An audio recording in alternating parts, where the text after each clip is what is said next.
네, 오늘 우리가 고린도후서로 이제 들어가도록 하겠습니다. 고린도후서. 저번에 저희가 이제 바울의 행적에 대한 얘기를 하면서 이제 서신들, 바울 서신 13개에 대한 이게 언제쯤 쓰여졌을까, 어떤 서신이 제일 먼저 쓰여졌을까, 뭐 이런 얘기들을 했잖아요. 그래서 이제 사실은 제가 여러분들 좀 외우기 쉬우라고 1갈 2대 3롬 3고 뭐 이런 얘기를 했죠. 그래서 1차 선교 여행이 끝나고 나서 49년도에 끝났는데, 그 49년도에 갈라디아서가 쓰였기 때문에 갈라디아서가 신약 성경, 그러니까 서신들 중에서 가장 먼저 기록된 서신입니다. 그래서 그 정도는 여러분들이 알고 계시면 좋을 것 같아요. 그러니까 주후 49년도에 갈라디아서가 쓰였고, 갈라디아라는 데는 지금 터키의 남쪽 지역입니다. 그러니까 그 지역에서 이제 사도 바울이 교회를 개척을 했죠. 거기 들어가면서 그리고 이제 그게 1차 전도 여행이 끝나고 나서 직후에 쓴 건데, 그리고 이제 바로 예루살렘 공의회가 있고, 그리고 이제 50년부터 2차 전도 여행을 떠나게 되는데, 그 2차 전도 여행 때 데살로니가 전후서를 썼습니다. 2차 전도 여행 때 이제 유럽으로 넘어가죠. 그러니까 처음에는 그 소아시아 지역에서 이렇게 1차 때는 선교를 했고, 2차 때는 하나님께서 보내신 거죠. 원래는 바울이 계획한 건 아니고, 그래서 한상을 보고 마케도니아 사람들이 와서 우리를 도와달라고 얘기를 해가지고, 그래서 그 선교 여행의 계획을 확 바꾸는 거예요. 바꾸고, 그래서 이제 그쪽으로 넘어가서 거기서 이제 빌립보, 뭐 데살로니가, 베레아, 뭐 아테네, 뭐 이제 그리스 지역을 돌죠. 그러면서 이제 그때 세워진 교회가 데살로니가 교회에 있는데, 그 데살로니가 교회의 편지를 2차 전도 여행 때 씁니다. 그러고 나서 이제 3차 전도 여행을 떠나면서 그 고린도전서를 쓰고, 로마서 쓰고, 고린도후서 쓰고, 이렇게 고린도전후서와 로마서를 3차 전도 여행 때 쓰게 되죠. 그래서 오늘 우리가 이제 보는 요 서신은 3차 전도 여행 때 바울이 쓴 서신입니다. 그 부분은 이제 이따가 이제 좀 연대기별로 좀 살펴보면서 보도록 하겠고, 그러고 나서 바울이 이제 3차 전도 여행 후에 로마의 감옥에 1차 투옥 되죠. 가택 연금이 되죠. 그래서 거기 있는 동안에 소위 이제 옥중 서신이라는 걸 쓰죠. 옥중 서신. 에베소서, 빌립보서, 골로새서, 빌레몬서, 이 네 권의 책을 그때 씁니다. 60년에서 62년 사이 이때 이제 네 권의 책을 쓰게 되죠. 그러고 나서 바울이 이제 풀려난 후에 이제 쓴 책이 디모데전서, 디도서, 디모데후서, 이 책을 쓰게 됩니다. 그러면서 이제 디모데후서가 바울의 마지막 서신인데, 2차 로마에 2차 투옥되고 그때 쓰고, 그리고 바울은 이제 참수 당해서 죽죠. 그렇게 순교를 하게 됩니다. 어쨌든 그런 바울 서신이 그런 시간 프레임 안에서 쓰여졌다는 것을 여러분들이 아시면 좋을 것 같아요. 그러니까 맨 마지막 이제 디모데후서 같은 성경은 바울의 이제 죽음 직전에 쓰여진 그런 서신이니까, 뭐 학자들에 따라서는 66년, 68년 뭐 이렇게 얘기를 합니다. 어쨌든 이렇게 이제 49년도에 갈라디아서 서신을 쓰고 거의 한 20년 동안에 이렇게 여러 서신들을 쓰면서 디모데후서를 맨 마지막으로 쓰고 바울은 순교를 당합니다. 자, 오늘 보는 고린도후서는 이제 저자는 서신 자체에 바울 자신이 썼다라고 얘기를 하고 있습니다. 그러니까 서론에도 나오고 본론에도 나오는데, 먼저 고린도후서 1장 1절을 한번 보시죠. 하나님의 뜻으로 그리스도 예수의 사도가 된 나 바울과 형제 디모데가 고린도에 있는 하나님의 교회와 온 아가야에 있는 모든 성도에게 이 편지를 씁니다. 이렇게 돼 있죠. 그래서 여기 수신자, 뭐 저자, 발신자, 수신자가 다 밝혀져 있고, 1차 저자가 나 바울 이렇게 딱 쓰고 있죠. 그래서 내가 썼다라고 얘기를 하고 있고, 굉장히 좀 인상적인 것은 고린도에 있는 하나님의 교회라는 그 표현이 인상적입니다. 교회는 지역에 있는 교회인데, 그러나 지역에 있지만 하나님께 속한 교회입니다. 하나님의 교회입니다. 오늘날 그 이단 하나님의 교회는 아니고요. 우리 모든 교회가 제대로 된 의미에서 하나님의 교회다. 이거는 어떤 사람의 교회가 아니고, 어떤 교주의 교회도 아니고, 목사의 교회도 아니고, 누구의 교회도 아니고 하나님의 교회다. 이렇게 얘기하고 있죠. 고린도후서 10장 1절에도 또 본론에서도 나 바울은 이렇게 말하고 있어요. 나 바울은 그리스도의 온유하심과 간대하심을 힘입어서 여러분을 권면합니다. 이렇게 말하죠. 그러니까 자기가 썼다, 자기가 지금 하고 있다는 것을 계속해서 밝히고 있는 거죠. 그러니까 서신 자체가 저작권을 주장하고 있다. 전에 우리가 그 복음서 얘기했을 때는 사실은 복음서는 익명이었잖아요. 그러니까 성경에 그런 책들이 꽤 많거든요. 저자가 안 나와 있는, 누가 썼다라고 주장하지 않는 책들이 꽤 있는데, 바울 서신 같은 경우는 자기가 썼다라고 여기 고린도후서 같은 경우도 분명하게 얘기를 하고 있어요. 그리고 이제 학자들의 견해도 이 고린도 전후서에 대해서 바울의 저작권에 대한 논쟁이 별로 없습니다. 그러니까 비평적인 학자들도 고린도 전후서는 바울이 썼다라고 이렇게 다 인정하는 대부분의 학자들이 동의합니다. 그러니까 여러분들이 이제 제가 학자라고 얘기를 하면 이제 이 주석을 쓰는 학자들이 있어요. 그 주석을 쓰는 학자들이 성경 주석 이렇게 두꺼운 뭐 벽돌책 막 이런 거 나오는 게 있거든요. 그러니까 그 주석을 쓰는 학자들이 있는데, 그 성경의 주석을 쓰는 사람들은 이 성경이 뭐 무슨 뜻이고, 그 다음에 뭐 구문이 어떻게 돼 있고, 그 다음에 단어의 의미가 어떻고, 뭐 이런 것들을 계속 이제 해설을 하거든요. 그런데 그 주석을 쓰는 학자들이 다 예수님을 믿는 학자가 아니에요.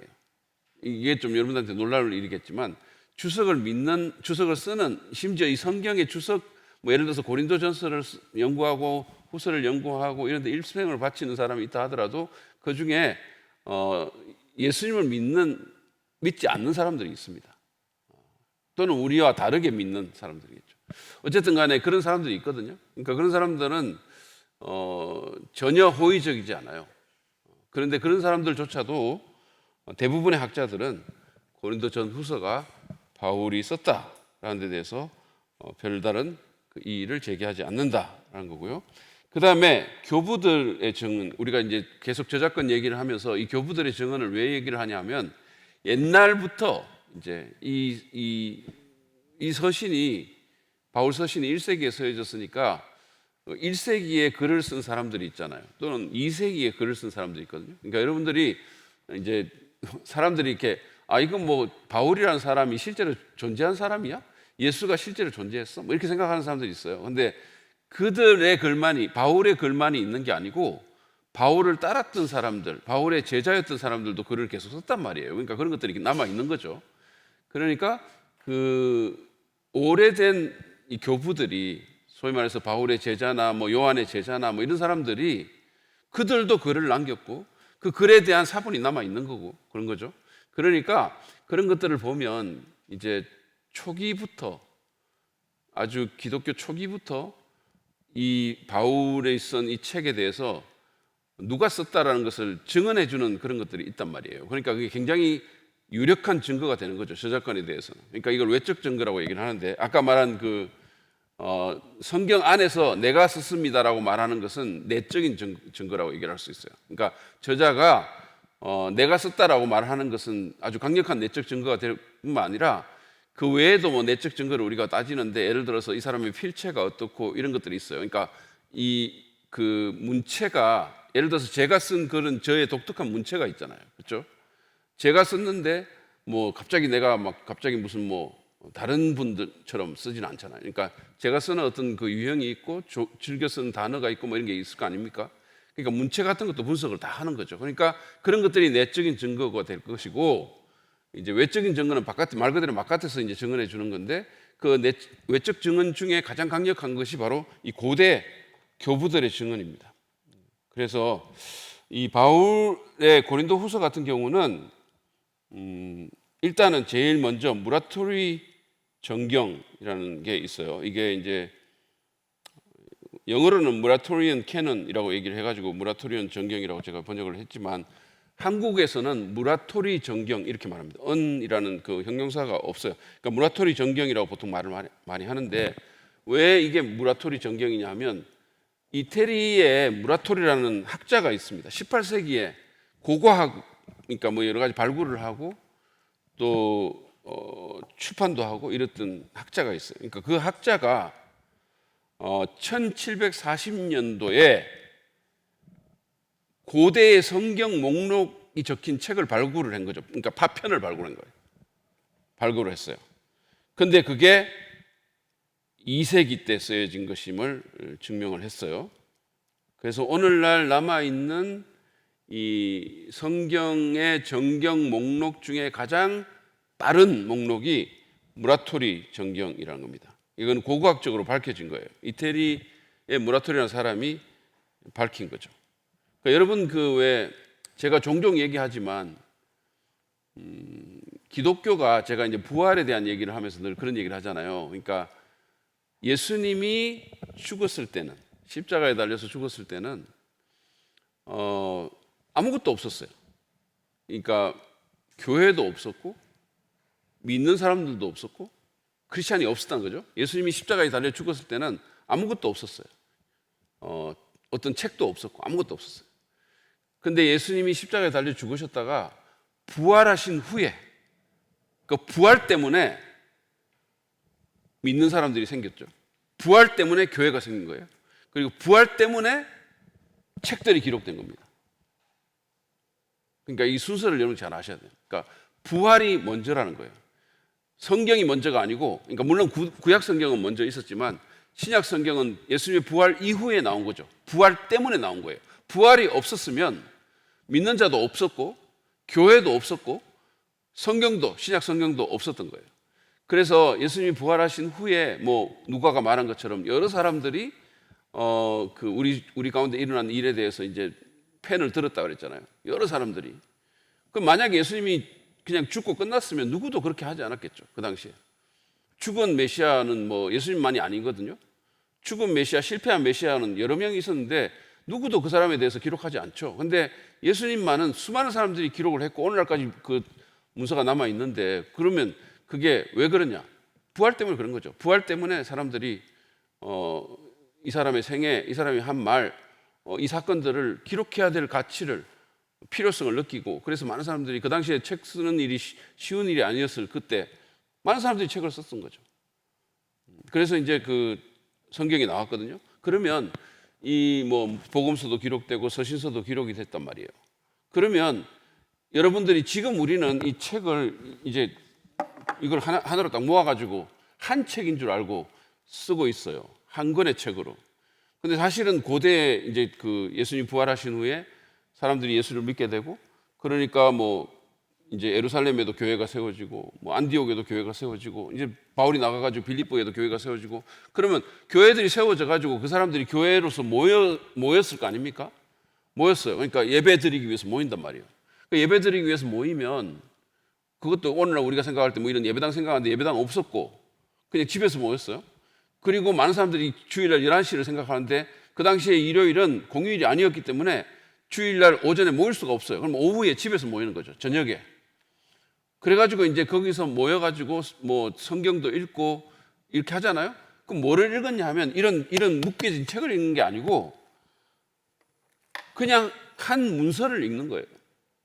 복음서 문서를 읽고 한 책을, 그러니까 지금으로 치면 우리가 누가복음을 읽든지 뭐 마가복음을 읽든지 서신을 읽든지 이렇게 읽었을 거 아닙니까? 그런데 이게 한두 사람이 쓴 게 아니라는 거예요. 지금 우리가 외경이 있고 위경이 있고 막 그렇거든요. 그러면 이제 그 지금은 우리가 이게 정리가 딱 돼가지고 아 이게 하나님 말씀이다. 대부분의 사람들이 믿는 사람들은 그렇게 인정을 하죠. 스물 몇 권입니까? 신약 성경이. 예? 27권이잖아요. 그럼 그 27권의 성경이 하나님 말씀이다. 이렇게 딱 돼 있는데 그 당시에는 그런 게 없는 거죠. 그 당시에는.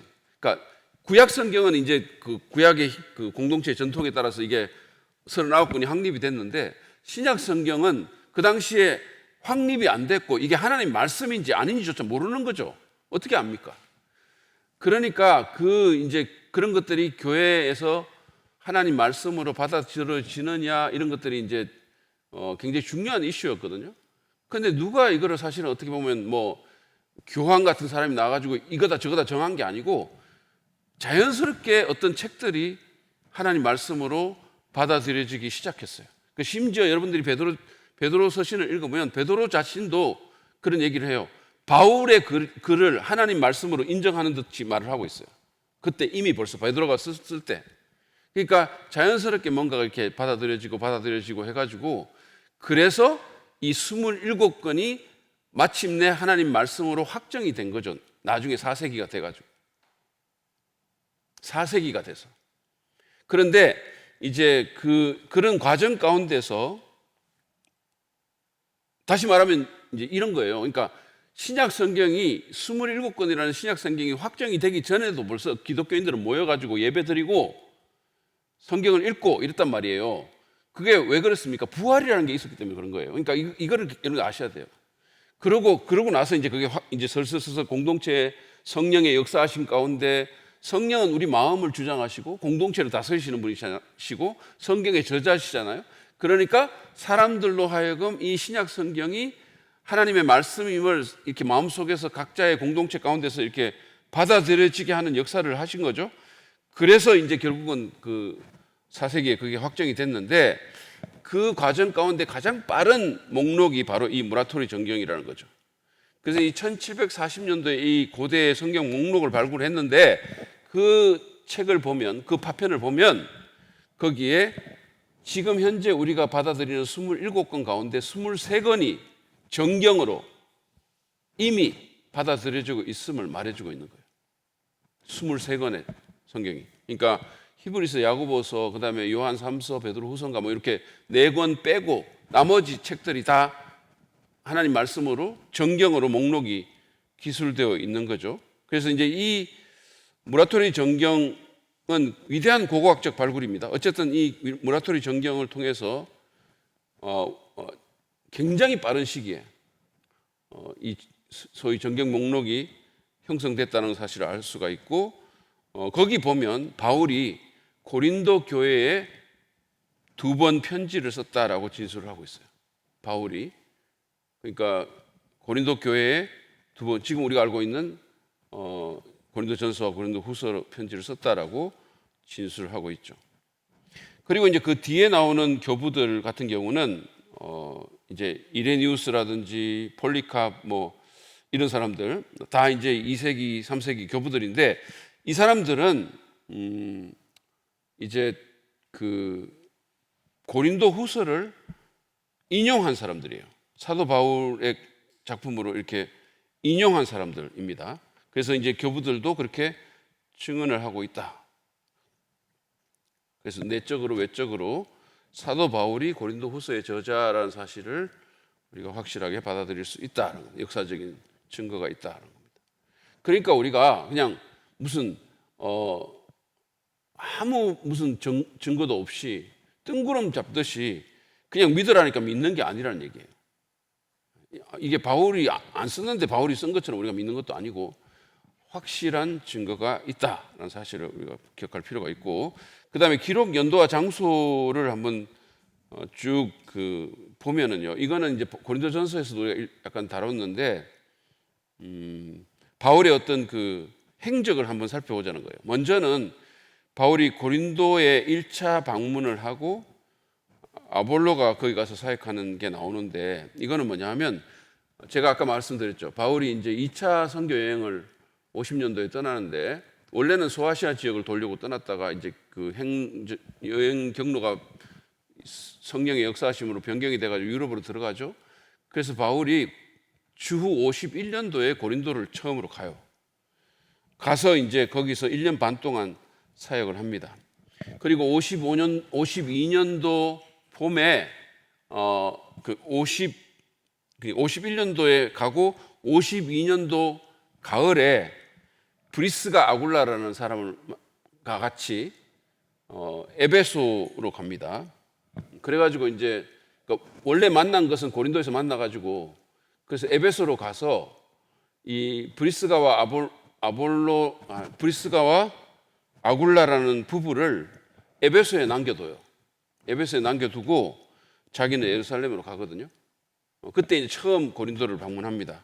그리고 이제 여러분 성경을 보시면 나오는데 그 에베소에서 말하자면 브리스가와 아굴라 부부가 목회자 역할을 한 거죠. 에베소에. 그런데 그 사역 가운데서 이 사람들이 아볼로라는 그 사람을 발굴을 해내죠. 근데 이 사람이 구약은 굉장히 잘 알고 탁월한 그 설교자인데 이제 예수님에 대해서 잘 몰랐던 사람이에요. 근데 복음에 대해서 정확하게 모르고 그런 데서 훈련을 시켜가지고 그래서 그 사람을 이제 고린도로 보내죠. 그래서 여러분들이 고린도전서에 보면 나는 아볼로 파고 뭐 나는 베드로 파고 나는 바울 파고 뭐 이런 게 나오잖아요. 그러니까 아볼로가 이제 가서 또 거기서 사역을 합니다. 아주 효과적인 사역을 해요. 자, 그러고 나서 두 번째로 바울이 이제 에베소에 가는데 이거는 3차 전도 여행 때 바울이 에베소로 가죠. 그러니까 아볼로가 고린도에서 사역하는 동안에 바울이 에베소로 가서 이제 사역을 하는데 주 53년 가을쯤에 갑니다. 가가지고 이제 거기서 2년 반 동안 사역을 해요. 2년 반 동안. 그러니까 총 사역한 건 3년 정도 되는데 2년 반 동안 그 사역을 하면서 에베소를 그 주변 지역의 어떤 전도의 센터처럼 만들죠. 그래가지고 거기서 이제 사람들을 보내가지고 에베소는 지금 터키 소아시아 지역에 있는 도시예요. 여러분들이 그 터키 가보신 분들은 알겠지만 그 에베소에서 이제 그 바울이 뭐 라오디게아 교회 뭐 이런 히에라볼리 골로새 교회 이런데 이제 결국은 사람들을 보내가지고 사역을 개척을 하게 만드는 거죠. 그러니까 일종의 전도 센터가 되는 거예요. 그러니까 골로새라는 교회를 개척한 건 바울 자신이 직접 개척한 게 아니고 에바브로라는 사람을 보내는데 그 에바브로라는 사람이 바울의 에베소 사역을 통해서 회심하고 훈련 받아가지고 그쪽으로 간 사람이거든요. 그래서 그런 식으로 이제 교회가 개척이 되는 거죠. 그리고 이제 그 에베소에 있는 동안에 그 초기 단계에 바울이 고린도의 첫 번째 편지를 씁니다. 그게 그 고린도 전서 5장 9절에서 내가 너희에게 쓴 편지에 음행하는 자와 사귀지 말라고 그랬는데 라고 했던 그 편지를 얘기하는 거예요. 그러니까 고린도 전서에서 이미 바울이 뭐라고 말하냐면 내가 너희한테 먼저 편지 쓴 게 있는데 그때 내가 그런 말을 했지 않느냐라고 한 편지를 이때 쓰는 거예요. 에베소 사역의 첫 번째 단계에 이 편지를 쓰는데 이 편지는 분실되고 없습니다. 고린도 성도들이 바울의 그 의도를 오해했던 편지입니다. 그 다음에 그러고 나서 이제 고린도 교회의 소식을 듣고 그가 고린도 전서라는 편지를 써요. 이거는 그 글로의 집 사람들 그리고 또 스테바나 부도나도 아가이고로 구성된 고린도 교회 대표단들이 바울에게 와요. 바울에게 옵니다. 에베소로 오는 거죠. 와가지고 고린도 교회의 얘기들을 해주는 겁니다. 얘기들을 해주고 그 다음에 또 이 질문 내용들도 바울에게 말을 하죠. 그래서 이 교회를 분열시키는 그런 이슈들, 그 다음에 그들이 궁금해하는 그런 문제들, 뭐 이런 것들을 바울이 이제 이들을 통해서 접하게 되는 거예요. 그래서 그 질문과 그 문제에 대한 대답을 하기 위해서 쓴 서신이 고린도 전서라는 서신이에요. 첫 번째 서신을 씁니다. 에베소에서 쓰게 되는 거죠. 자, 그러고 나서 바울이 두 번째로 고린도를 방문을 하는데 이게 이제 그 바울이 보세요. 자, 제가 말씀을 드렸죠. 바울이 이미 2차 전도 여행 때 고린도에 가서 1년 반 동안이나 머물면서 정말로 열심히 사역을 했고 그리고 나서 이제 그 편지를 고린도전서 포함해서 2번을 이미 썼어요. 한 편지는 잃어버렸고 나머지 편지는 고린도전서라는 이름으로 이제 성경이 돼가지고 우리한테까지 전해지고 있는데 이 편지는 구체적으로 고린도 교회의 문제들을 다루고 있고 바울이 또 이런 문제는 이렇게 해결해라, 저런 문제는 저렇게 해결해라, 뭐 성도가 성도를 고소하는 문제는 이렇게 하면 좋겠다, 이렇게 다 얘기를 하잖아요. 음행 문제는 어떻게 하고 뭐 얘기를 다 하죠. 결혼 문제는 이렇게 하고 뭐 다 얘기를 합니다. 했는데도 불구하고 문제들이 해결되지 않은 거죠. 그래서 바울이 그 소식을 듣게 됩니다. 아마도 디모데로부터 듣게 되는 것 같아요. 그래서 바울이 디모데로부터 교회 문제가 해결되지 않았다, 이런 소식을 들은 거죠. 얼마나 가슴이 답답하고, 그죠? 요즘 같으면 뭐 카톡을 쓰든지 뭔가를 할 수 있을 텐데 그때는 뭐 어떻게 할 수가 없잖아요. 그러니까 너무 답답한 거죠. 그러니까 바울이 어떻게 했냐면 에베소에서 다시 배를 타고 고린도에 두 번째 방문을 하기로 결심을 하는 거예요. 그러니까 이게 이제 소위 painful visit, 아픔을 주는 방문이라고 고린도 후서 2장 1절에서 그렇게 언급을 하고 있어요. 그 이유는 고린도 후서 2장 5절에서 8절, 7절에서 12절에 언급된 그 사람들, 그 사람이 이제 그 징계받은 사람입니다. 그 사람의 행동과 또 하나는 고린도 교회가 바울을 후원하지 못했단 말이에요. 그래서 아픔을 주는 방문이에요. 자, 그래서 고린도후서 2장 1절을 한번 보시면 이렇게 되어 있습니다. 나는 여러분에게 아픔을 주는 또 다른 방문을 하지 않기로 마음을 먹었습니다, 이렇게 얘기했어요. 이 말은 무슨 말이에요? 아픔을 주는 방문을 한번 했다는 얘기예요. So, NIV에서 이렇게 말해요. So, I made up my mind that I would not make another painful visit to you, 이렇게 얘기했어요. 그 말은, 여러분, another라는 말은 그 전에 뭔가가 하나 있었다는 뜻이거든요. 그러니까 내가 당신들에게 아픔을 주는 고통스러운 그 painful visit을 이제는 안 하겠다, 이렇게 말했어요. 그렇게 말한 거죠. 그러니까 바울이 힘들어서 이걸 쓴 거죠. 그러니까 문제가, 자, 1년 6개월 동안 영혼을 갈아 넣으면서 사역을 했고, 그리고 편지를 2번이나 썼는데, 그런데도 문제가 해결되지 않으니까 바울이 너무 고통스러운 거예요. 그러니까 바울이 직접 배를 타고 간 거예요, 에베소에서.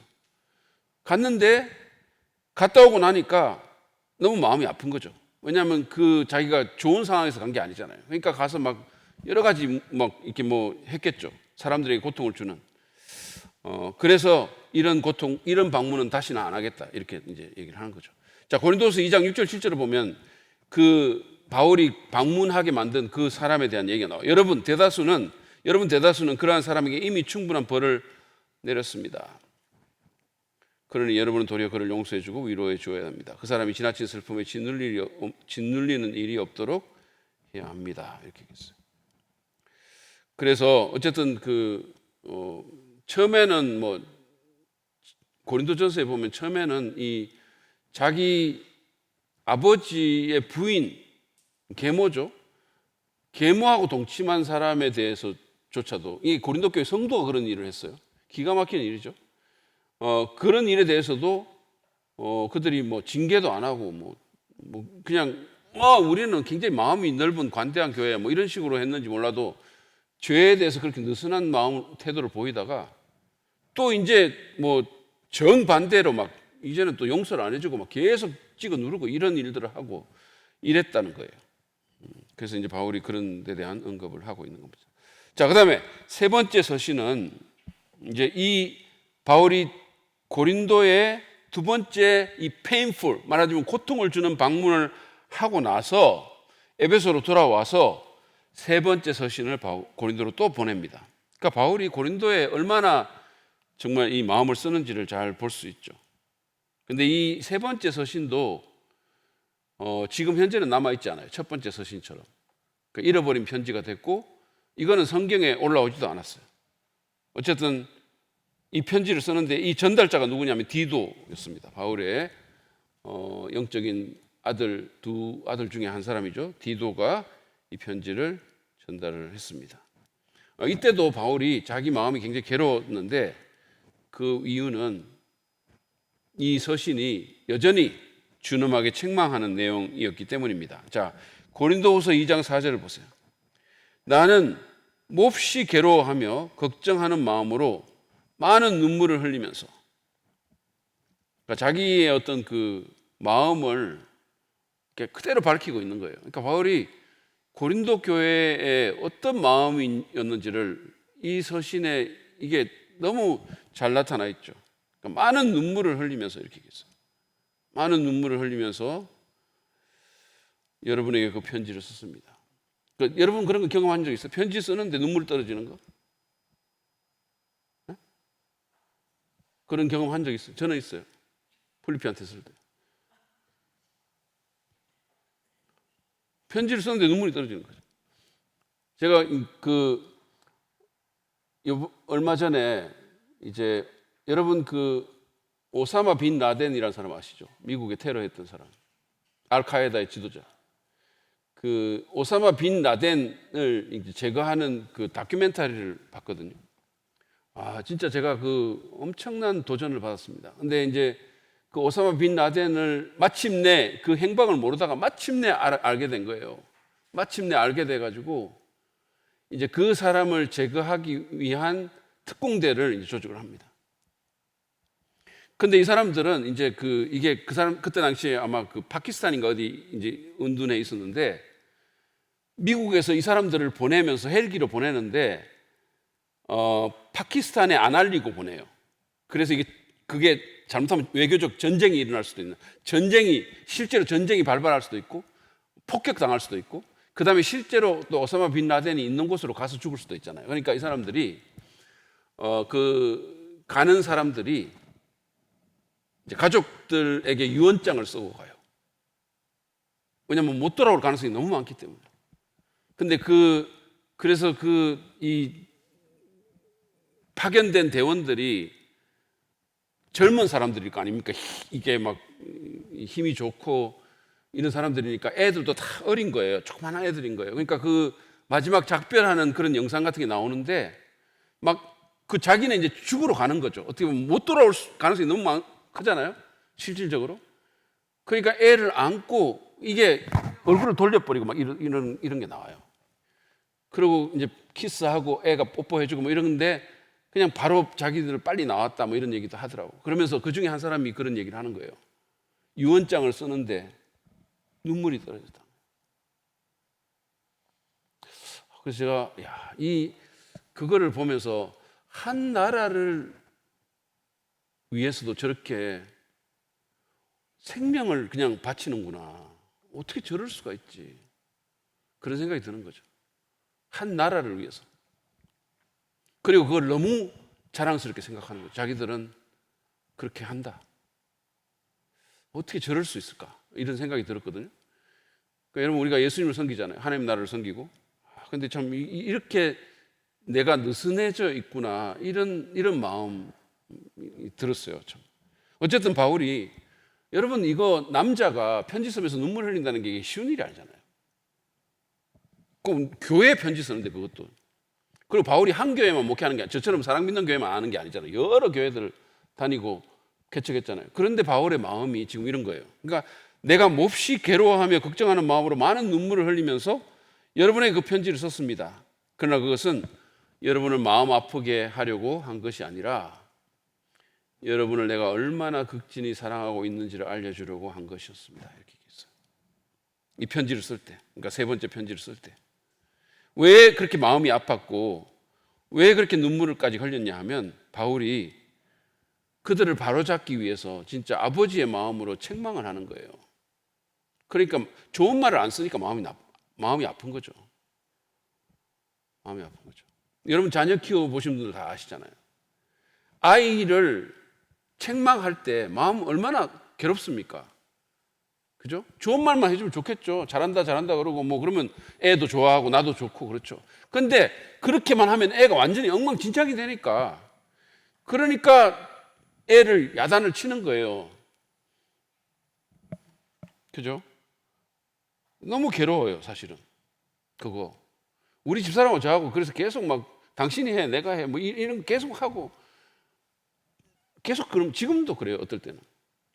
지금도 뭐 애들 다 컸지만 그래도 때로는 이렇게 좀 애들한테 야단치는 일이 있잖아요. 그러면 서로 밀어요. 당신이 말해. 힘들거든요. 근데 그 말 안 하면 그냥 엘리처럼 되잖아요. 엘리처럼. 자식이 망령되이 행하는데도 그냥 가만히 있고 좋은 말만 한다고 애들이 잘 됩니까? 요즘 교육이 약간 그런 방식으로 가는데 망하는 길이죠. 제가 볼 때는 애 망하게 만드는 길이에요. 어쨌든 간에 어릴 때도 그랬어요. 어릴 때 저는 어릴 때 뭐 이렇게 어떨 때는 뭐 어릴 때 이렇게 이 캐초리를 때린 적도 있거든요. 너무 마음 아프더라고. 자고 있는 모습 보면 너무 눈물 날 때도 있어요. 내가 왜 그랬지만 그런 상황이 있고 정말 그죠? 그러니까 바울이 지금 책망을 하는 거예요. 이게 안 고쳐지니까. 그러니까 책망을 하는 거죠. 요즘은 뭐 책망하고 뭐 이렇게 좀 싫은 소리 하고 이러면 굉장히 안 좋아하죠. 목사가 그러면 되냐 그러고 무슨 뭐 좋은 말만 해줘야 되는 줄 알고 사랑이 없다 그러고 이런. 진짜 사랑하면 그렇게 안 하죠. 어쨌든 간에 바울이 지금 그래서 고통스러운 마음으로 이 편지를 썼어요. 그래서 결국은 이제 회개를 유도하기 위해서 그렇게 한 거죠. 그래서 그 부분에 대한 얘기도 나중에 쓰고 있죠. 하나님의 뜻대로 이제 뭐 이렇게 근심하게 하는 편지 그렇게 하는 거는 좋은 거다라고 바울이 말하고 있는 거죠. 자, 그다음에 마케도니아 여행 부분을 보시면 이제 이 세 번째 편지를 쓰고 나서 여러분들이 사도행전 19장을 읽어보면 거기에 소위 옛날 개혁성경에는 은장색이라고 그랬는데 이 우상을 만드는 은세공인이 이제 바울의 사역 때문에 자기들 장사에 이제 손해가 나니까 소동을 일으켜 가지고 막 난리를 치죠. 그 일이 있고 나서 56년 봄에 바울이 에베소를 떠납니다. 떠나서 드로아라는 곳으로 가요. 그러니까 이게 만약에 지금 제 손을 보세요. 둥그런 게 터키라면 에베소가 조금 밑에 있는데 위로 올라갑니다. 서쪽으로, 서북쪽으로 올라가서 그 해안에 드로아라는 도시가 있어요. 이게 이제 그 그리스하고 굉장히 가깝습니다. 드로아가 트로이라는 곳이에요. 지금도 거기서 배 타고 이렇게 가요. 그리스 가려면. 근데 어쨌든 그 드로아로 갔거든요. 가가지고 거기서 마케도니아로 건너갑니다. 지금 그리스 북부 지역이에요. 그래서 거기서 이제 원래는 바울이 트로이에서 디도를 만나가지고 고린도 교회 소식을 듣기를 원했는데 못 들었어요. 디도를 못 만났어요. 그래서 마음이 너무 안 좋았어요. 그래서 막 굉장히 막 염려하면서 디도가 어떻게 됐을까 염려하면서 마케도니아로 갔는데 마케도니아에서 디도를 만나게 되죠, 바울이. 그래서 그 사람을 통해서 고린도 교회 사정을 듣게 됩니다. 그래서 사정이 호전이 됐다라는 그런 얘기를 듣게 되고 그래도 여전히 또 반대하는 사람도 있다라는 사실을 듣게 되죠. 자, 그 구절 한번 보시죠. 고린도후서 2장 12절 13절 보세요. 내가 그리스도의 복음을 전하려고 드로아에 갔을 때 에베소에서 이제 드로아로 갔다는 거예요. 근데 주님께서 내게 거기에서 일할 수 있는 길을 열어주셨어요. 그러니까 전도의 문을 확 열어준 거예요. 갔는데. 근데 바울이 그럼에도 이거 얼마나 기뻐해야 될 일입니까? 전도자에게. 복음의 문이 활짝 열렸다는 거예요. 뭔가 지금 일만 하면 막 엄청난 열매가 오게 되는 그런 상황인데 그런데 나는 내 형제 디도를 만나지 못해서 마음이 편하지 않아서 그들과 작별하고 마케도니아로 갔습니다. 많은 사람들이 바울을 목표 지향적인 사람으로 생각을 해요. 그런 부분도 분명히 있어요. 이게 하여튼 이런 식으로 생각합니다. 그런데 바울은 이런 부분에 보면 굉장히 사람 지향적 사역자였어요. 그 사람을 얼마나 귀하게 여기는지. 그러니까 바울이 한 사람, 디도라는 한 사람을 못 만났기 때문에 거기에 사역의 기회가 엄청나게 열렸는데도 불구하고 마음이 염려가 돼서 마케도니아를 건너갔다는 거예요. 그러니까 바울의 주변에 그렇게 많은 사람들이 있었던 거죠. people, person이에요. 바울의 서신에 나오는 동역자들이 100명은 넘을 거라고 학자들이 얘기하거든요. 그러니까 바울과 같이 일하는 사람들이 바울을 따르는 사람들이 그렇게 많았다는 거예요.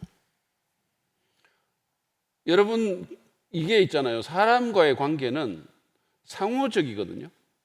내가 어떤 사람한테 잘 안 해주는데 그 사람이 나한테 일방적으로 잘해주는 경우는 거의 없어요. 사람은 자기한테 잘해주는 사람한테 잘해줍니다. 그러니까 그 사람 주변에 사람이 많다는 것은 그 사람이 사람한테 잘한다는 얘기예요.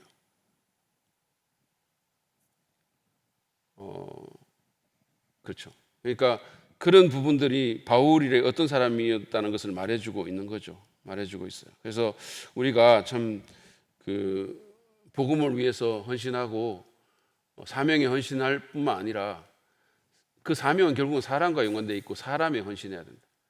그리고 사람을 사랑하고 사람에게 투자할 때 그럴 때 그 사람도 내게 투자를 하게 되는 거예요. 나는 안 하는데 일방적으로 그냥 상대방만 하게 그런 일은 없어요. 여러분 우리 교회 목자들이 왜 목자입니까? 목자들은 사람들한테 투자하는 사람들이거든요. 그러니까 또 그 목자를 사람들이 따르게 되는 거죠. 그러니까 난 자꾸 받기만 하려고 하고 그런 사람들이 남이 자기를 사랑해주고 케어해주기를 바라서는 안 되는 거죠. 어쨌든 간에 그렇습니다. 자, 고린도후서 7장 5절에서 7절을 또 보세요. 자, 바울이 이제 그래서 드로아에서 디도를 못 만나고 그래서 결국은 이제 마케도니아로 갔는데 가서 어떤 일이 있었냐? 우리가 마케도니아에 이르렀을 때에도 우리의 육체는 조금도 쉬지 못하였습니다. 얼마나 피곤했겠냐 이거예요. 밖으로는 싸움이 있었고 안으로는 두려움이 있었습니다. 그러나 시리에 빠진 사람을 위로해 주시는 하나님께서는 디도를 돌아오게 하심으로써 우리를 위로해 주셨습니다. 이렇게 했어요. 그러니까 디도 때문에 너무 근심이 됐었는데 드로아에서 못 만났기 때문에 그리고 막 지금 마케도니아로 그래서 건너갔는데 그때도 막 너무 육체적으로 힘들고 내부적으로 외부적으로 여러 가지 문제가 있었는데 그런데 디도를 만나서 위로를 받았다. 이렇게 했어요. 그래서 어쨌든 디도를 통해서 고린도 교회의 사정을 듣게 됩니다. 그래서 고린도 후서를 쓰게 되는 거예요. 자, 그래서 네 번째 서신을 쓰는데 고린도에 이게 바로 고린도 후서라는 거예요. 그러니까 바울이 디도에게 소식을 듣고 마케도니아에서 고린도 교회 소식을 듣고 자, 그래서 고린도 교회 상황이 호전됐다는 소식도 듣지만 동시에 여전히 많은 여러 사람들이 그를 반대하고 있고 바울의 사도권에 대해서 의심하고 있다라는 소식을 듣게 되면서 그래서 마케도니아에서 네 번째 편지를 씁니다. 이게 고린도 후서라는 편지예요. 자, 그리고 이제 바울이 세 번째로 또 고린도를 방문을 해요. 이거는 주 56년에서 57년 겨울 동안에 방문을 합니다. 그러니까 바울이 고린도에 굉장히 신경을 쓴다는 사실이죠. 주 56년에서 57년 사이에 고린도를 방문합니다. 자, 그래서 고린도 후서 12장 14절을 보면 그렇게 편지에서 밝히고 있어요. 지금 나는 이렇게 세 번째로 여러분에게 갈 준비가 되어 있습니다. 이렇게 했죠. 아까 제가 말씀드린 것처럼 2차 전도 여행 때 한 번 첫 번째로 갔고 그리고 3차 전도 여행 때 에베소에 있다가 한 번 또 갔고 이제 세 번째로 갈 준비가 되어 있습니다. 이렇게. 자, 그리고 고린도 후서 13장을 보면 이렇게 되어 있어요. 나는 지금 세 번째로 여러분을 방문하려고 합니다. 내가 두 번째로 여러분을 방문하였을 때 전에 범죄한 사람들과 또 그 밖에 모든 사람에게 이미 말한 바와 같이 지금 떨어져 있으면서도 다시 말하여 둡니다. 내가 이번에 다시 가면 그러한 사람들을 그냥 두지 않겠습니다. 그래서 그러면서 또 이렇게 내가 떠나 있는 동안에 이렇게 편지를 하는 것은 내가 가서 주님께서 주신 권한을 가지고 사건들을 처리할 때 너무 엄하게 대할 필요가 없게 하려는 것입니다. 이렇게 말했어요. 그러니까 바울이 고린도 사람들의 마음을 준비를 시키는 거예요.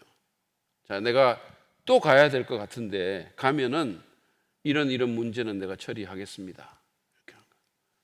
그런데 미리 이 편지를 고린도 후서라는 이 네 번째 편지를 쓰는 것은 내가 갈 때 여러분들이 이미 이 상황을 좀 알고 마음의 준비를 해서 너무 막 이렇게 경직되고 엄하게 이런 일이 진행되지 않도록 하기 위해서 내가 이 편지를 씁니다. 그래서 곧 내가 갈 겁니다. 세 번째로.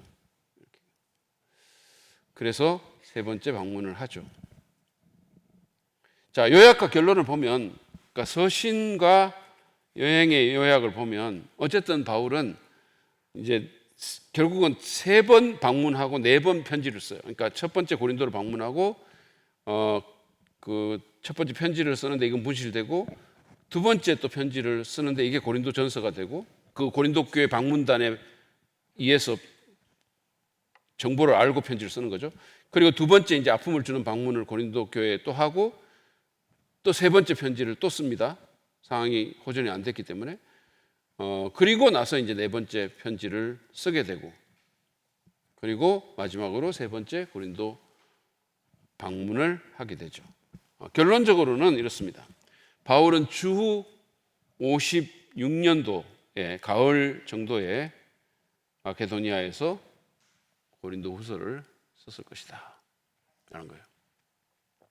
그렇게 볼 수가 있습니다. 그러니까 주후 54년도 또는 53년도나 54년도에 에베소에서 고린도전서를 쓰고, 그리고 한 2, 3년 뒤에 다시 고린도 후서를 마케도니아에서 씁니다.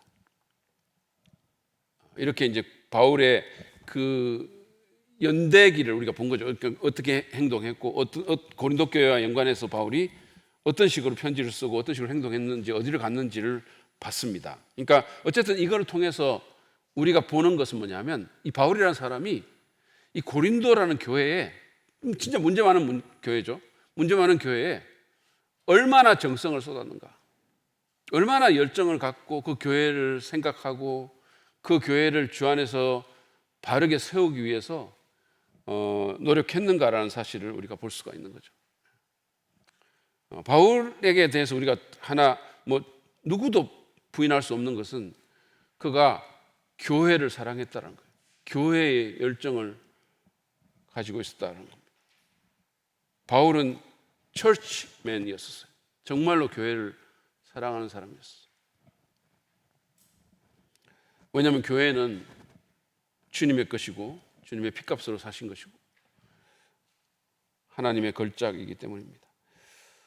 제가 여러분의 교환 안에 무슨 그 그림을 하나 넣었는데 이거는 아무 의미가 없고요.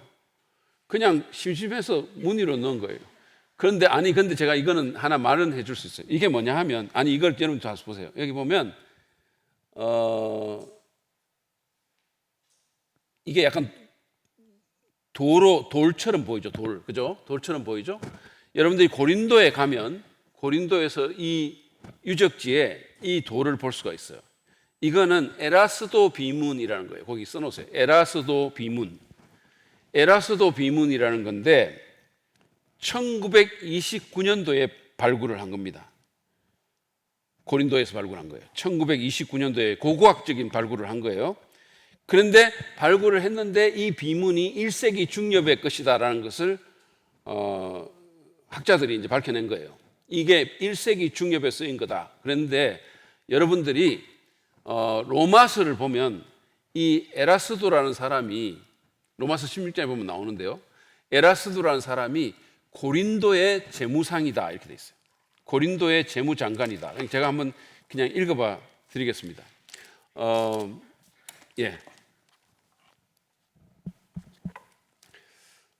23절이에요.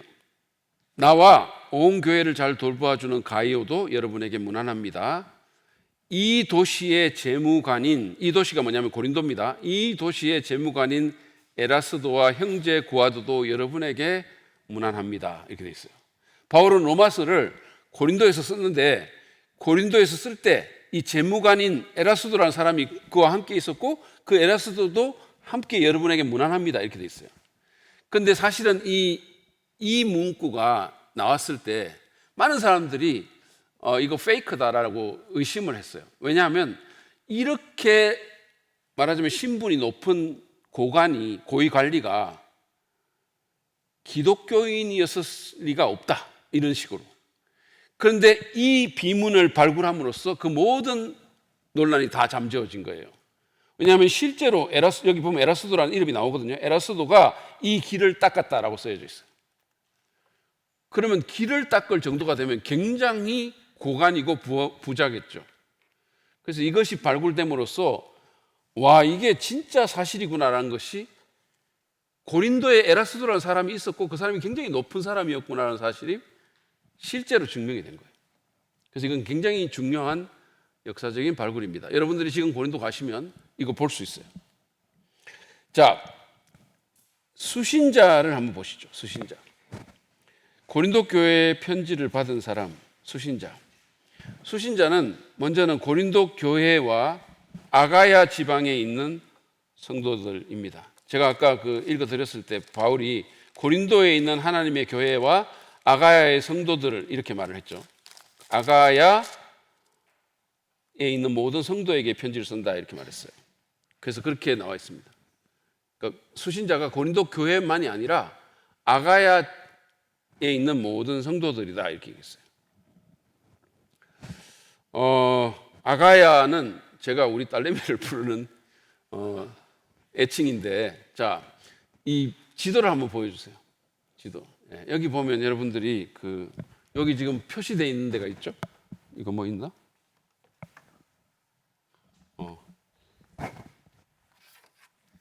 이것도 표시가 나오나요? 안 나오는군요. 자, 여기 보면 파랗게 표시되어 있는 데가 있죠? 그러니까 지금 현재 이쪽 편에 여기가 이제 그리스 지역이고 여기 여러분 편에서 왼쪽에 나오는 거는 터키입니다. 터키. 그리고 오른쪽, 여러분 보시기 오른쪽은 그리스인데 거기 보면 아가야라고 되어 있어요. 이게 참 이 스크린이 좀 흐려가지고 참 안타까운데요. 아가야라는 데가 요 파란 육각형 안에 들어가 있는 게 다 아가야입니다. 아가야 주죠. 그래서 거기에는 고린도도 있고 아테네도 있고 갱그레아도 있고 스파르타도 있고 이거를 소위 말해서 펠로폰네소스 반도라고 얘기를 하거든요. 그러니까 그러니까 그리스 남쪽에 있는 이 지역이 바로 아가야 주입니다. 그러니까 사도 바울이 고린도 교회에만 편지를 쓴 게 아니고 이 아가야 주에 있는 모든 성도들에게 편지를 쓴 거죠. 그러면 왜 아가야 지역 전체가 들어가 있냐 하면 아마도 지금 아가야에 있는 성도들이 고린도 후서를 보면 바울이 예루살렘 성도들을 구제하고자 하는 헌금 문제를 논의하고 있거든요. 그러니까 그 헌금 프로젝트에 아가야 모든 지역의 교회들이 들어가 있었을 것이고, 그뿐만 아니라 이 아가야 지역의 교회들이 고린도 교회의 문제들로 인해서 영향을 받았을 가능성이 굉장히 크기 때문에 그래서 이 편지를 고린도에만 보낸 게 아니라 수신자를 아가야 주에 있는 모든 교회로 이렇게 확대를 시킨 거죠. 그래서 고린도 교회와 아가야 지방에 있는 성도들이 결국은 수신자가 됩니다. 그 다음에 이제 고린도 교회라는 교회는 두 번째로 바울의 수고와 하나님의 은혜로 설립된 교회입니다. 이거는 두 가지, 그러니까 우리가 교회를 볼 때 교회는 단순히 인간의 노력만으로 되는 게 아니에요. 단순히 인간의 노력만 되는 게 아닙니다. 그러니까 하나님의 은혜가 없이는 교회가 교회 될 수가 없는 거예요. 그러니까 제가 아까도 말씀드린 것처럼 바울은 정말로 자기 영혼을 갈아 넣는 그런 수고를 했어요. 그리고 이 고린도라는 문제 많은 교회에 정말 엄청난 열정을 쏟아붓고 눈물까지 흘리고 몇 번을 가고 그다음 그렇게 여행하기 힘든 시기에 그러면서 정말 편지 쓰고 난리를 쳤는데 그 수고가 이 고린도 교회를 세웠다는 데는 의문의 여지가 없어요. 그런데 단지 이게 바울의 수고 또는 바울과 그 동역자의 수고만으로 이 교회가 세워진 게 아니라는 거예요. 하나님의 은혜가 있었다는 거예요. 하나님의 은혜가 있었다는 거예요. 그래서 우리 교회도 마찬가지입니다. 우리 교육자들도 그렇고 목자들도 그렇고 여러 성도들도 그렇고 교회를 위해서 우리가 헌신하고 섬기고 기도하고 수고하지만 그걸로만 되어진 게 아니라는 거죠. 하나님의 은혜가 없이는 가능하지가 않아요. 가능하지가 않습니다. 가끔씩 저는 이제 지난주에 오성현 목사님도 그렇지만 제 이제 제자 목사님들 지금 열심히 사역하고 개척하고 또 작은 교회 목회하고 이런 사람들 보면 그들이 그러니까 가끔씩 질문을 하거든요. 왜 교회가 이렇게 제가 그러니까 설명할 길이 없는 게 너무 많아요. 하나님이 그냥 하시기 때문에 하는 거지. 그러니까 그걸 또 얘기하면 약 올리는 거 비슷하게 되는 거거든요. 근데 그건 모든 교회에 마찬가지예요. 하나님의 은혜가 있어야 됩니다. 하나님의 은혜가 없이는 교회가 교회되지 않죠. 자, 바울이 사도행전 18장 9절에서 10절에 보면 굉장히 낙심하고 지치고 이랬을 때요. 그때 하나님이 나타나십니다. 보시죠. 사도행전 18장 9절 10절. 어느 날 밤에 환상 가운데 주님께서 바울에게 말씀하셨다. 무서워하지 말아라. 잠자코 있지 말고 끊임없이 말하여라. 내가 너와 함께 있으니 아무도 너에게 손을 대어 해하지 못할 것이다. 이 도시에는 나의 백성이 많다. 바울이 막 핍박받고 막 이 사역이 진척이 안 되고 너무 낙심됐을 때 하나님이 그때 딱 나타나서 무서워하지 말라고 그랬어요. 그리고는 계속 말해라 이렇게 얘기했어요. 계속 복음 전해라고. 그러면서 말하기를 이 도시에는 나의 백성이 많다 그랬어요. 제가 우리 산본에 있을 때, 상가에 있을 때 초기입니다. 초기에 굉장히 낙심하고 힘들고 그러고 막 제가 생각한 대로 진척이 잘 안 되고 이랬을 때 이 말씀이 제게 얼마나 위로가 되는지 몰라요. 이 도시에는 나의 백성이 많다. 이 말씀이 저한테 너무나 큰 위로를 줬습니다. 하나님이 꼭 저한테 하시는 말씀 같았어요. 여러분들한테 제가 한번 이 말씀을 나눈 적이 있는데 아마 거의 기억 못할걸요. 그래서 기억 못하게 하시는 하나님을 찬양합니다. 그렇기 때문에 제가 2번 말할 수 있고 3번 말할 수 있는 거예요. 자, 그 다음에 그러나 고린도 교회는 또한 문제가 너무 많은 교회이기도 했죠. 이 교회는 그 시대의 문화의 영향을 많이 받은 그런 미숙한 교회였습니다.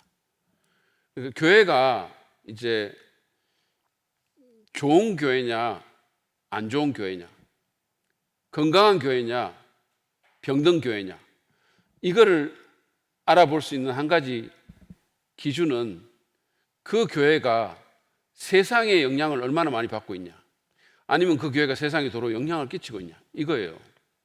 소위 세속성이라는 거죠. 교회의 세속성. 우리가 이 문제도 사실은 고민하고 기도해야 될 부분이 많은 거예요.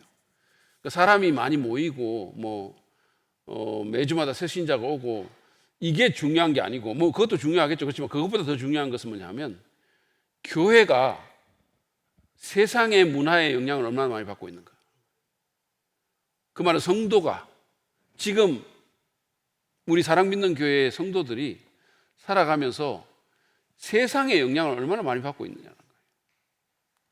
그게 굉장히 중요한 기준이에요. 오히려 건강한 교회는 세상에 영향을 줘야 되겠죠? 그렇죠? 근데 세상의 가치관에 영향을 받는 거예요.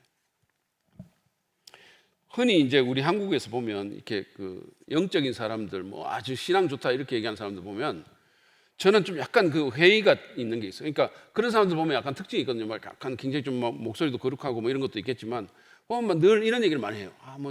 이걸 기도해 보니까 하나님이 아니라고 해서 이렇게 했습니다. 이런 말들을 많이 해요. 근데 그것도 물론 중요하겠죠. 근데 기도해가지고 하나님이 이렇게 말씀하셔가지고 그렇고 내가 이렇게 하려고 그랬는데 하나님이 이렇게 말해가지고 어쩌고 이런 거를 입에 달고 다니는 사람인데 행동하는 거를 보면 세상하고 너무 비슷한 거죠.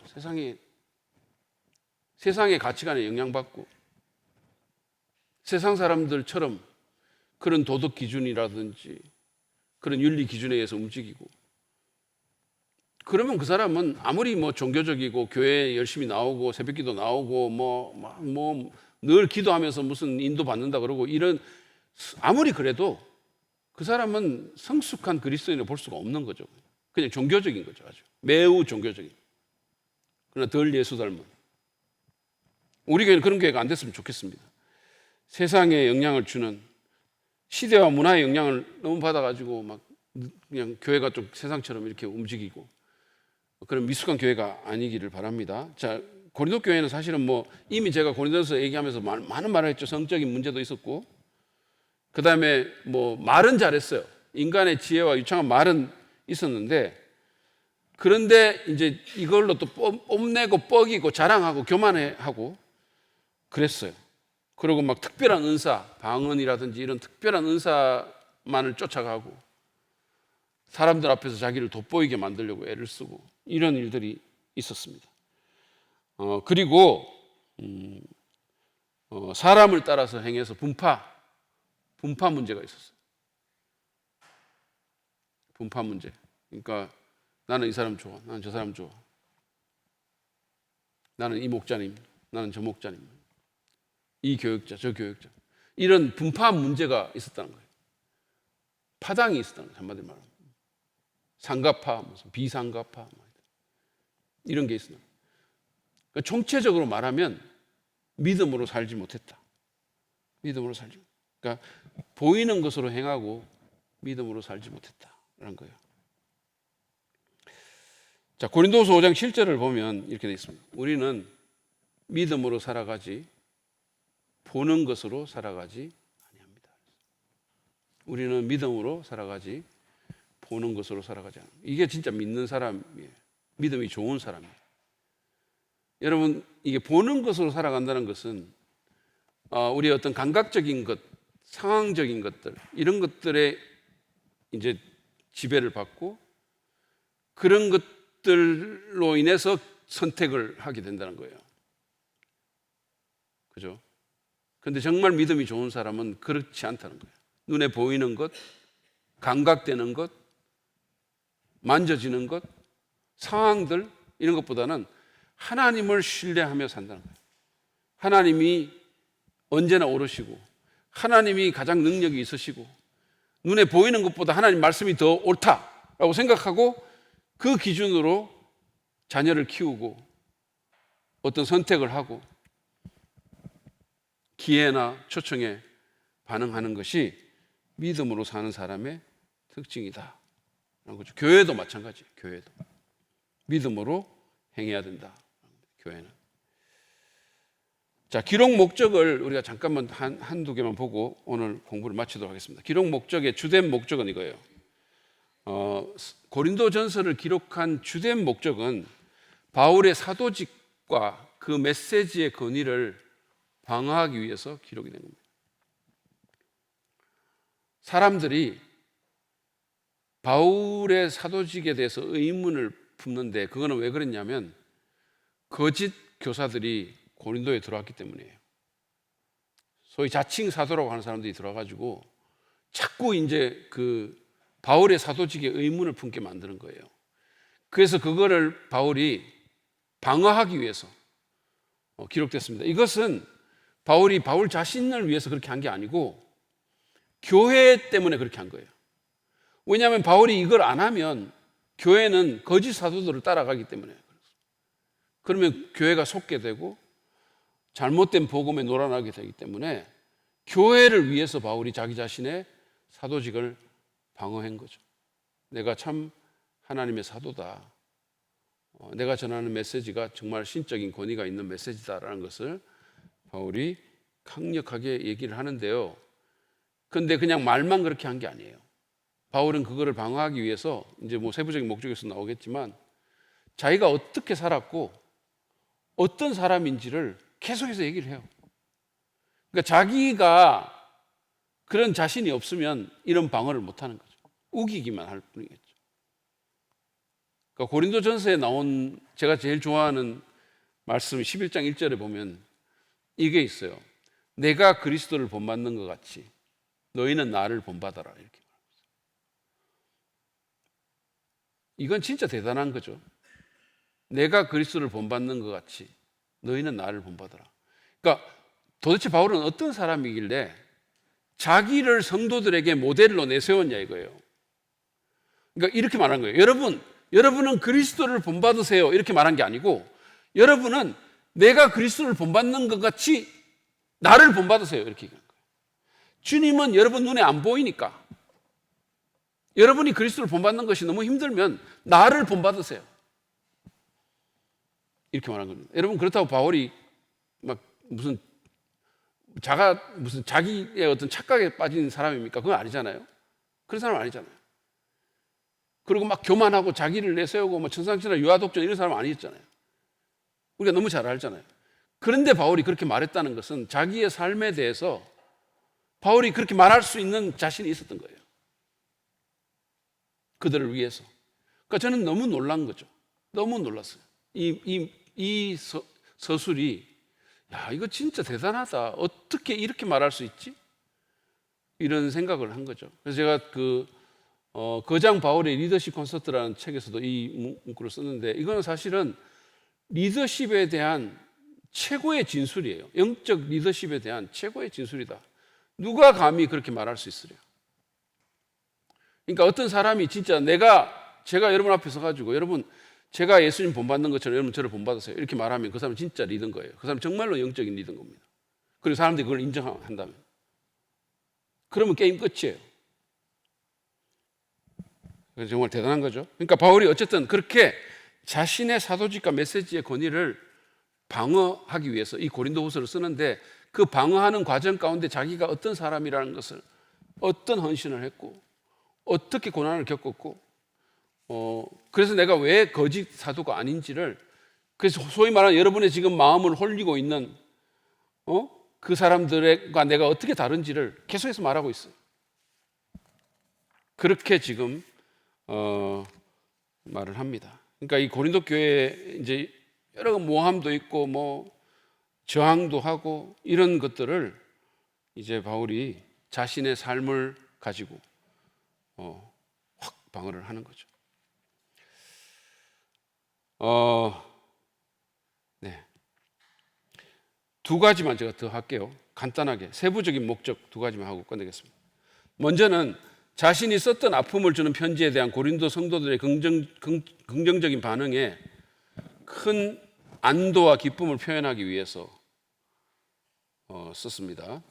고린도후서 7장 7절을 보세요.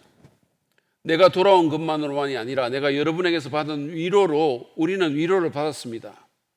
디도를 통해서 여러분이 나를 그리워하고 내게 잘못한 일을 뉘우치고 또 나를 열렬히 변호한다는 소식을 그가 전해줄 때, 디도가 전해줄 때 나는 더욱더 기뻐하였습니다. 너무 좋았다는 거예요. 여러분이 이렇게 정말 이 회개도 하고 그리고 정말 나를 변호해주고 그렇게 해서 내가 너무너무 기뻤다, 이렇게 얘기했어요. 너무너무 기뻤다. 그들이 바울에게 얼마나 소중한 존재인지를 바울이 말을 하고 있는 거죠. 자, 두 번째, 그가 다시 방문하기 전에 예루살렘 성도들을 위한 약속된 헌금을 완수할 것을 권면하기 위해서 썼다는 거예요. 세부적인 목적. 아까 제가 말씀드렸죠. 바울이 지금 3차 전도 여행에서 중요한 목적이 뭐냐 하면, 3차 전도 여행의 굉장히 중요한 목적 중에 하나가 뭐냐 하면 이 구제 헌금을 모아가지고 예루살렘 교회에 전달하는 거였거든요. 그런 과정 가운데 지금 고린도 후서를 쓴 거단 말이죠. 자, 그래서 이제 다시 이제 고린도 교회를 방문을 하기 전에 여러분들 이거 잘 준비하세요. 그래서 이제 이거를 쓴 겁니다. 자, 고린도후서 8장 10절 하반절과 11절을 보세요. 여러분은 지난해부터 이미 이 일을 실행하기 시작했을 뿐 아니라, 그러니까 헌금 프로젝트를 얘기하는 거예요. 구제 헌금, 특별 헌금을 지금 모은 거예요. 그렇게 하기를 원하기도 했습니다. 그러므로 이제는 그 일을 완성하십시오.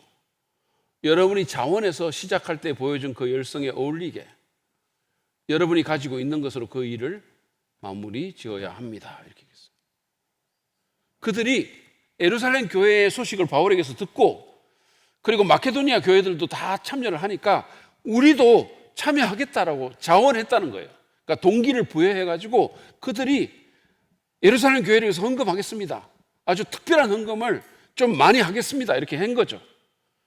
그걸 원했기 때문에. 그런데 이제 그게 좀 지지부진했던 것 같아요. 뭐 거짓 사도들도 들어가고 막 이러면서.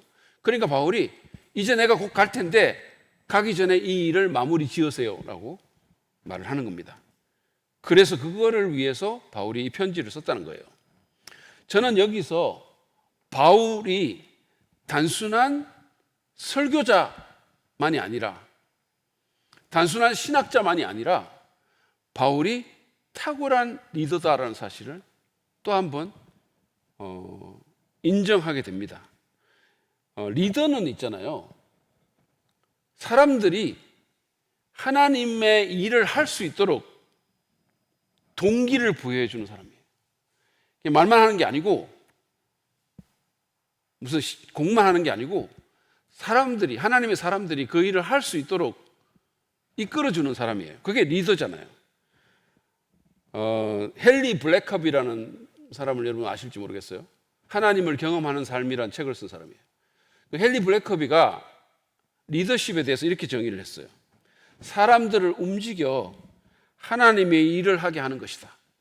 이게 헨리 블랙커비의 리더십의 정의입니다.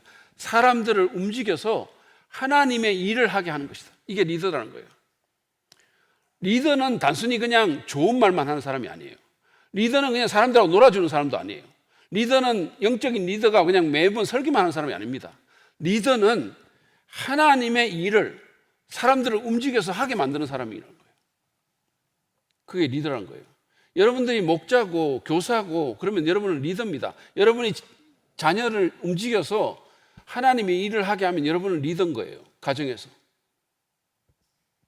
그래서 이 리더십이 있어야 교회가 움직이고 가정이 움직이는 거예요. 그냥 말만 잘한다고 되는 게 아니라는 거예요. 어떤 하나님의 안건을 제시하고 그 안건을 사람들이 할 수 있도록 동기를 부여해서 그래서 리더와 함께 그 일을 할 수 있도록 이끌어가는 것. 이게 리더십이다. 하워드 핸드릭스는 이렇게 말했습니다. 리더는 내가 어디로 가는지를 알고 다른 사람들을 설득해서 그것으로 같이 가게 만드는 능력이 리더십이다. 이렇게 얘기했어요. 내가 어디로 가는지를 알고 다른 사람을 설득해서 그곳으로 사람들을 같이 가게 만드는 능력이 리더십이다. 그래서 우리가 사도 바울처럼 말이죠. 이런 영적 리더십을 개발할 필요가 있다는 거예요. 제가 전에도 말씀드린 것처럼 우리 모두는 교회에서 공적인 직함이 있든 없든 간에 다 리더입니다. 왜냐하면 영향을 주는 사람이 리더이기 때문이에요. 그러면 여러분은 가정에서도 리더가 될 수 있고 여러분의 그 소위 말하는 사회적인 서클 가운데 안 믿는 사람들과의 만남 가운데서 여러분은 리더가 되어야 되고 이웃과의 만남 가운데서 리더가 되어야 되고 또 교회에서도 내가 공적인 직함이 없더라도 사람들에게 영적인 영향을 줄 수 있어야 된단 말이에요. 그래서 우리가 기도해야 되는 것은 뭐냐면 하나님 제가 영적 리더십을 갖춘 리더가 되게 해주세요. 이렇게 기도를 하셔야 돼요. 영향력을 끼칠 수 있게 해주세요. 특별히 사람들을 움직여서 하나님의 일을 할 수 있도록 동기를 부여하는 동기 부여자가 될 수 있도록 도와주세요.